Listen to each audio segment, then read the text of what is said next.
காலையிலேருந்து திருச்சி மாவட்ட போலீஸார் உங்கள் வீட்டில் சோதனை பண்ணிட்டு இருந்தாங்க. என்ன சொன்னாங்க? சோதனை என்னென்ன பறிமுதல் பண்ணியிருக்காங்க? என்ன மாதிரியான சோதனை பண்ணாங்க? காலையில் வந்து இன்றைக்கி நான் ஒரு 8:30 அந்த டைமுக்கு நான் வந்திருந்தேன். 8:30க்கு வந்த உடனே ஒரு 20 minutes to 30 minutesக்குள்ளார திடீர்னு வந்து சொன்னாங்க, காவல் வந்திருக்கிறாங்க, காவல்துறை போலீஸ் பர்சன்ஸ் இங்கே வந்திருக்கிறாங்க அப்படின்னு எனக்கு ஒரு இன்டிமேஷன் வந்துச்சு. ஸோ அதுக்கப்புறம் வந்து எனக்கு வந்து ரொம்ப டிஸ்டர்ப்டாக இருந்தது. ப்ரீவியஸ் டே வந்து எங்கள் சார் வந்து ஃபிலிக்ஸ் ஜெரல்டு நைட்டு 10:30க்கு தான் ஜெயிலுக்கு போனாங்க. திருச்சி சென்ட்ரல் ஜெயிலுக்கு 10:30 நைட்டில் அவங்க உள்ளார போனாங்க. அதுக்கப்புறம் வந்து நான் வந்து ஒரு 11:30 12 o'clock போல் அங்கேருந்து நாங்கள் நைட்டு ஸ்டார்ட் பண்ணேன் நான். So mid night 12 o'clock start பண்ணிவிட்டு ஒரு இடத்துல ஒரு 1 hour 2 hours பிரேக் எடுத்துகிட்டு மார்னிங் வரும்போது 8:30 to 9 ஆயிருக்கும். அதுக்கப்புறம் திடீர்னு வந்து இந்த காவல்துறை வந்து வராங்கன்னு சொன்னோன்னே எனக்கு ரொம்ப பயம். நான் ஐ டிடன்ட் எக்ஸ்பெக்ட். ஏன்னா எனக்கு வந்து சர்ச் வாரண்ட் இருக்குதுன்னு எனக்கு தெரியாது. இட் வாஸ் அப்போ வந்து எனக்கு என்ன கோவம்னா, இன்கேஸ் நான் நேற்று வராமல் இருந்திருந்தானா, நான் இருக்கிறது வந்து it's a rental house. I am not staying in my own house. If they come and if they barge in to my house, அவங்களே வந்து தள்ளி கதகை உடைச்சி வந்தாங்கன்னா, அப்போ அந்த ஒரு மனநிலை நீங்கள் எல்லாருமே புரிஞ்சுக்கணும். இது மாதிரி ஒரு எப்படி சொல்கிறதுனா, ஒரு சிச்சுவேஷன் ஒரு சராசரி பெண்ணுக்கு ஒரு கணவன் வந்து ஒரு நாள் முன்னாடி வந்து ஜெயிலில் இருக்கிறாங்க, அதுவும் ஒரு அன்எக்ஸ்பெக்டடு. இன்ஸ்பைட் ஆஃப் தேட் நான் வந்து இதெல்லாம் கடந்து ஆஃபீஸ்க்கு வரணும், வீட்டுக்கு வரணும் அப்படிங்கிற பட்சத்தில் திடீர்னு வந்து காவல்துறை வந்து காலையில் 9:30 மணிக்கு இங்கே நிற்கிறாங்க. They are searching for me. அப்படிங்கும்போது எனக்கு இதை விட ஒரு மன கஷ்டம் வந்து இந்த தமிழ்நாடு கவர்மெண்ட்டு கொடுக்க முடியாது. ஐ extend my sincere thanks to all the media persons who have come here. எனக்காக வந்து உங்கள் எடிட்டர் எல்லாருக்கும் தெரியக்கூடிய ஃபிலிக்ஸ் ஜெரல் சாருக்காக, எனக்காகவும் உங்கள் எல்லாருக்கும் தெரியுது நான் எவ்வளோ மன ரீதியாகவும் உடல் ரீதியாகவும் எனக்கு தூக்கம் இல்லாமல் 3-4 நாளாக தூக்கம் இல்லாமல், கரெக்டான சாப்பாடு இல்லாமல் ஒரு ஃபுல் டே வந்து எஸ்டர்டே நாங்கள் ஃபுல் டே வந்து சென்ட்ரல் ஜெயிலுக்கு முன்னாடி நாங்கள் வந்து எஸ்பி ஆஃபீஸ் திருச்சியில் இருந்தோம். கொஞ்ச நேரத்துக்கு அப்புறம் we went to the hospital. அவங்க சொன்னாங்க ஃபிசிக்கல் எக்ஸாமினேஷன் சொன்னாங்க சாருக்கு. அதுக்கப்புறம் வந்து கோர்ட் ப்ரொசீடிங் வாஸ் அது ஒரு நான் தனியாக I have to take an interview. அந்த கோர்ட் ப்ரொசீடிங் அவ்வளோ லென்த்தியான கோர்ட் ப்ரொசீடிங். நானும் ஃபர்ஸ்ட் டைம் தான் இது எல்லாமே பார்க்குறேன். இது ஒன்று எங்களுக்கு வந்து ரொம்ப பரிச்சயமானது கிடையாது. பல தடவை கோர்ட்டுக்கு போனது like any other normal women or any other normal மனைவியாக இருக்கிறவங்களுக்கு இது மாதிரி ஒரு கஷ்டம் ஆர் நெருக்கடி இந்த தமிழ்நாடு கவர்மெண்ட்டு கொடுக்கக்கூடாது. இதுதான் என்னோட sincere apology to all of you. Please don't do this. Ma'am, உங்கள் வீட்டு சோதனையில் என்னென்ன பொருட்கள் அவங்க பறிமுதல் பண்ணியிருக்காங்க? மொத்தம் எத்தனை மாதிரியான ஆவணங்களை பறிமுதல் பண்ணியிருக்காங்க? ஓகே, அவங்க வந்து 10:30 மணிக்கு அவங்க வந்தாங்க. நிறைய பேர் வந்து என்ன சொல்கிறாங்கன்னா, நான் வந்து எதிர்ப்பு தெரிவித்ததுக்கு வந்து எல்லா ரீசனும் இருக்குது. எப்படி நான் எதிர்ப்பு தெரிவிச்சிருப்பேன்? பிகாஸ் என்னோட மன ரீதியாகவும் உடல் ரீதியாகவும் நான் பாதிக்கப்பட்ட டைமில் திடீர்னு வந்து அவங்க சர்ச் வாரண்ட்டோட வராங்க. அந்த டைமில் என் பையன் வந்து படுத்து தூங்கிட்டு இருக்கிறான். அவன் வந்து அப்போ தான் வந்து டயர்டாக படுத்து தூங்கிட்டு இருக்கிறான். அந்த டைமில் திடீர்னு வந்து காலிங் பெல் காலிங் பெல் அடிச்சுட்டு ஓப்பன் பண்ணுன்னு சொல்லி பார்த்தா ஒரு 6-7 பேர் நிற்பாங்க. அத்தனை பேர் வந்து போலீஸ் ஜென்ட்ஸ் அதிகமாக இருந்தாங்க. மேல் போலீஸ் வந்து ஒரு 6 பேராவது இருந்திருப்பாங்க. லேடிஸ் வந்து 2 பேர் இருந்தாங்க. And one more person who is they told as a medical ப்ராக்டிஷனராக அவங்க என்ன சொன்னாங்கன்னு தெரியல. இன்வெஸ்டிகேட்டிவ் ஆஃபீஸர் அவங்க ஒரு லேடி, அவங்களும் வந்திருந்தாங்க. அப்போ எனக்கு வந்து அந்த டைமில் எல்லாருமே வந்து என்ன வந்து ட்வீட்டோ மெசேஜோ என்ன சொல்கிறாங்கன்னா எதிர்ப்பு தெரிவித்தேன்னு. எதிர்ப்பு நான் தெரிவிக்கல. எல்லாருக்குமே மன ரீதியாக பாதிக்கப்பட்டவங்க அந்த டைமில் அது மாதிரி தான் கோவப்படுவாங்க.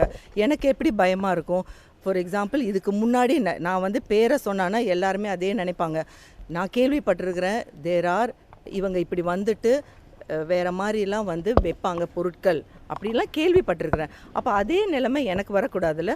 என்னோட கணவர் வந்து நான் எதிர்பார்க்கவே இல்லை. அவர் வந்து இதுக்கு பிரிசனுக்கு போவாருன்னு நான் எதிர்பார்க்கல.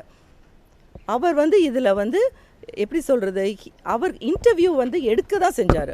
அவர் வந்து இதில் வந்து பெரிய லெவலில் வந்து என் கணவராக இருக்கிறனால நான் சொல்கிறேன்னு நினைக்காதீங்க.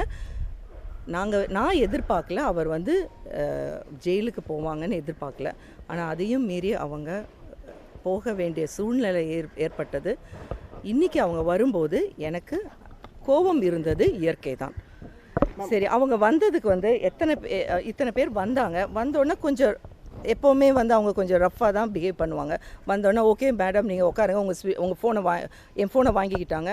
ஃபோனை வாங்கினதுக்கப்புறம் அவங்க வந்து என்கிட்ட வந்து என்ன சொன்னாங்கன்னா, நீங்கள் வந்து நாங்கள் வந்து எல்லாமே எடுத்து போட்டாங்க. நீங்கள் வேணும்னா நீங்கள் என்னோடய வீடு கூட போய் பாருங்கள்.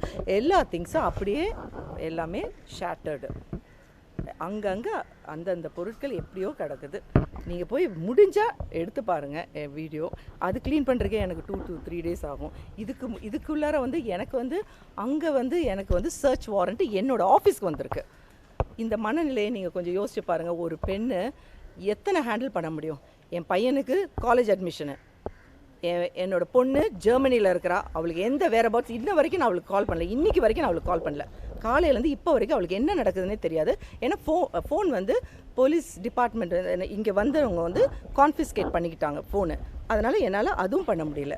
நெக்ஸ்ட்டு என்னென்னா, நான் சாப்பிடவும் இல்லை. ஒரு 2 நாளாக ப்ராப்பராகவும் சாப்பிடல. சரி நம்ம வந்து ஆஃபீஸ் போயிட்டு சாப்பிட்லான்ட்டு நினச்சிட்டு தான் வந்தேன். ஆனால் வந்து சர்ச் வாரண்ட்டுன்னு சொல்லி வீட்டுக்கு வந்துட்டாங்க. அவங்க வந்து கைப்பற்றினது வந்து 53 ஐட்டம்ஸ். அவங்களுக்கே ஒரு கன்ஃபியூஷன் இருந்தது. ஃபஸ்ட்டு வந்து அவங்க சொன்னாங்க நாங்கள் கைப்பற்றுறது வந்து 59 அப்படின்னு சொன்னாங்க. 59க்கு அப்புறம் வந்து எங்கேருந்து எந்த அஃபீஷியல் கிட்டேருந்து கால் வந்துச்சுன்னு எனக்கு தெரியல. திடீர்னு வந்து இல்லை மேடம் இன்னொரு லெட்டர் எழுதுங்க அப்படின்னு சொல்லி இன்னொரு லெட்டர் என்னை எழுத சொன்னாங்க. அதில் வந்து 53 ஐட்டம்ஸ் வந்து எனக்கு மென்ஷன் பண்ணியிருக்கிறாங்க. அந்த 53 ஐட்டம்ஸில் வந்து என்னோடய ஒரிஜினல் டாக்குமெண்ட்ஸு, என்னோடய ஆஃபீஸ் பத்திரம், நான் ரொம்ப பெரிய லெவலில் வாங்கலை. என்னோடய ஹஸ்பண்டு அவரோட சொந்த உழைப்புனால் எங்களுக்கு கிடைச்ச அந்த மணியை வச்சு நான் வாங்கின properties. It is not illegal money that we have obtained. அதுக்கு ஆனால் எல்லாருக்கும் தெரியணும் ஒவ்வொருத்தரும் எப்படி வந்து ஏர்ன் பண்ணுறாங்கன்னு தெரியணும். எங்களை பார்த்தானா அப்படியே தெரியுது. ஒரு ஹவுஸில் வந்துட்டு சர்ச் வாரண்ட்டுன்னு சொல்லிட்டு அப்படியே பார்ஜின் பண்ணுறது. நேற்று வந்து நான் வந்து ட்ரிச்சியில் இருக்கிறேன். இன்றைக்கி காலையில் வந்து நான் வீட்டுக்கு வந்த உடனே அப்படி பண்ணும்போது எனக்கு வந்து ரொம்ப கஷ்டமாக இருந்தது. அதில் வந்து என்னென்னா பழைய லேப்டாப்ஸு 2 இருந்தது, ஐபேட்ஸு 2, எல்லாமே அன்யூஸ்டு. அதில் வந்து அவங்க ஒன்றுமே பார்க்கறதுக்கு வாய்ப்பு இல்லை. அப்புறம் வந்து ஏதோ சிம் கார்டு மாதிரி ஏதோ எடுத்தாங்க. தென் சாரோட ஐடி கார்ட்ஸ் எல்லாம் எடுத்தாங்க. அவரோட ஐடி கார்ட்ஸ், அக்ரிடேஷன் கார்டு. நிறைய பேர் சொல்கிறாங்க சார் வந்து ஜேர்னலிஸ்டா, சார் வந்து யூடியூபரா அப்படிங்கிறாங்க.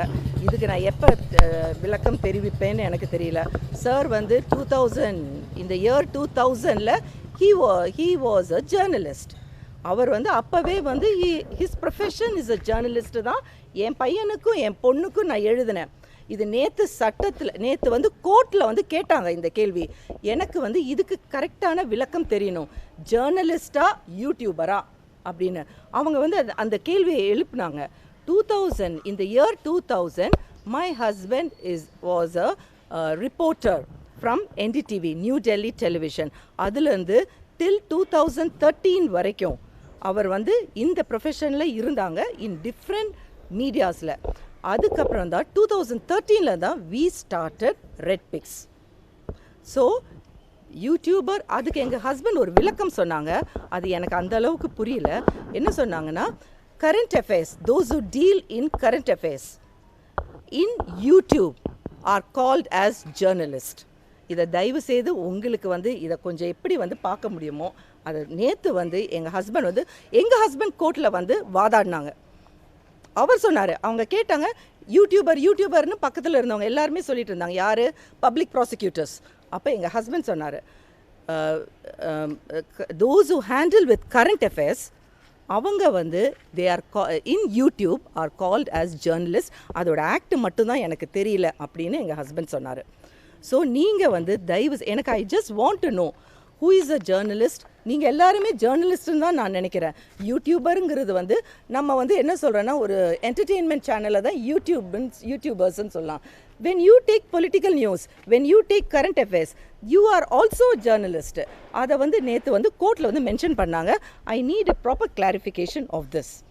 அப்போ எங்கள் ஹஸ்பண்டோட டாக்குமெண்ட்ஸுங்கிறது வந்து என்ன எடுத்துக்கிட்டாங்கன்னா 10th standard certificate, 12th standard certificate, அதுக்கப்புறம் வந்து அவரோட ஐடி கார்ட்ஸ் எல்லாம் எடுத்தாங்க. எல்லாம் எடுத்து கணக்கு போட்டு பார்த்தப்ப வந்து 59 வந்துச்சு. கொஞ்ச நேரத்துக்கு அப்புறம் எங்கேருந்து அஃபீஷியல் கிட்டேருந்து கால் வந்துச்சோ தெரியல. நான் வந்து இந்த இடையில சொன்னேன், எனக்கு வந்து என்னோட ஒரிஜினல் டாக்குமெண்ட்ஸ் வந்து எனக்கு முக்கியமாக தேவைப்படுது. ஏன்னா all these original documents are in my name. என்னோட நேமில் இருக்கிற டாக்குமெண்ட்ஸு எனக்கு கொடுத்துருங்க. எங்கள் ஹஸ்பண்ட் நேமில் இருக்கிற டாக்குமெண்ட்ஸு நீங்கள் எடுத்துக்கலாம். This was the statement I made. ஆனால் அவங்க சொன்னாங்க, இல்லை மேடம், எங்களுக்கு இந்த ஆல் த டாக்குமெண்ட்ஸ் நாங்கள் செக்யூர் பண்ணணும் அப்படின்னாங்க. நான் கேட்டேன், அப்போ என்னோடய பாஸ்போர்ட்டை மட்டும் அவங்க கொடுத்துட்டாங்க. அப்போ நான் சொன்னேன், பாஸ்போர்ட்டு என்னோடய நேமில் தானே இருக்குது அப்படின்னு. அதை மட்டும் கொடுத்துட்டாங்க. ஜுவல்லரி வந்து பார்த்துட்டு அவங்க ஒன்றுமே செய்யலை. அவங்க சொன்னாங்க, நாங்கள் பார்த்துட்டோம் மேடம், செக் பண்ணிவிட்டோம், எடுத்து வச்சுட்டாங்க. அண்ட் அந்த கால் வந்து அவங்க ரெக்கார்ட் பண்ணிட்டு இருந்தாங்க. 2 லேடி போலீஸ் வந்து கால்ஸ் கிடையாது, வீடியோஸ் வந்து எடுத்துகிட்டு இருந்தாங்க throughout the thing. And I was என் கூட வந்து என்னோடய தம்பி இருந்தாங்க, அப்புறம் என்னோட கார் டிரைவர் இருந்தாங்க, என்னோட பையனும் இருந்தாங்க. நாங்கள் 4 பேரும் தான். ஃபுல்லாக க்ளோஸ் பண்ணிட்டாங்க. எல்லாத்தையுமே சர்ச் பண்ணாங்க. கிடைச்சது வந்து லேப்டாப்ஸு, கொஞ்சம் சாரோட என்ன சொல்கிறது 10th standard 12th standard certificate and நம்மளோட ஐடி கார்ட்ஸ் இருக்குல்ல சார், ஃபர்ஸ்ட் 2000லேருந்து இருக்கக்கூடிய ஐடி கார்ட்ஸ், அந்த ஐடி கார்ட்ஸ் எல்லாம் கிடச்சிது. அது எல்லாமே எடுத்து அவங்க நம்பர் பண்ணப்போ 56 வந்துச்சு. 56லேருந்து 53 அவங்க கன்வெர்ட் பண்ணிவிட்டு அவங்க மறுபடியும் லெட்டர் எழுதினாங்க. ஸோ இது மாதிரி ஒரு 2-3 வாட்டி நாங்கள் அந்த ரீடூ பண்ணணும். அந்த லெட்டர் எழுதினதுனால எங்களுக்கு வந்து டைம் ஆயிடுச்சு. That is the reason for that. Property நான் சொன்னேன், என்னோட லாயர் சொன்னாங்க, ஒரிஜினல் டாக்குமெண்ட்ஸு எடுக்க விடாதீங்க, உங்கள் பேரில் இருக்கிற டாக்குமெண்ட்ஸு எடுக்க விடாதீங்கன்னு சொன்னாங்க. ஆனால் அதையும் மீறி அவங்க என்னோட பேரில் இருக்கிற டாக்குமெண்ட்ஸும் அவங்க எடுத்துகிட்டு போயிட்டாங்க. அது மொத்தமாக சேர்த்தா 6 ஒரிஜினல் டாக்குமெண்ட்ஸு என்னோடய ப்ராப்பர்ட்டி டாக்குமெண்ட்ஸு. அதில் வந்து 4 என்னோட பேரில் இருக்குது, 1 2 எனக்கு கன்ஃபியூஷன் இருக்குது. அது வந்து என் ஹஸ்பண்டோட பேரில் இருக்கும்.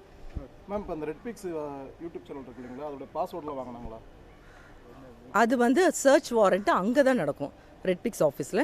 எனக்கு சத்தியமாக தெரியாது. எங்கள் ஹஸ்பண்ட் மட்டும்தான் அதை ஹேண்டில் பண்ணுறாங்க. ஸோ எனக்கு அந்த பாஸ்வேர்டு கோடு எதுவும் தெரியாது. இல்லை அதெல்லாம் ஒன்றுமே கேட்கல. அவங்க சொன்னாங்க, இமீடியட்டாக நீங்கள் ரஷ்ஷன் பண்ணுங்கள். அங்கே வந்து அவங்க வந்து they are waiting to break open the door of Redpix office. இப்போ நான் உடனே கிளம்பணும். நன்றி, வணக்கம். தேங்க்யூ.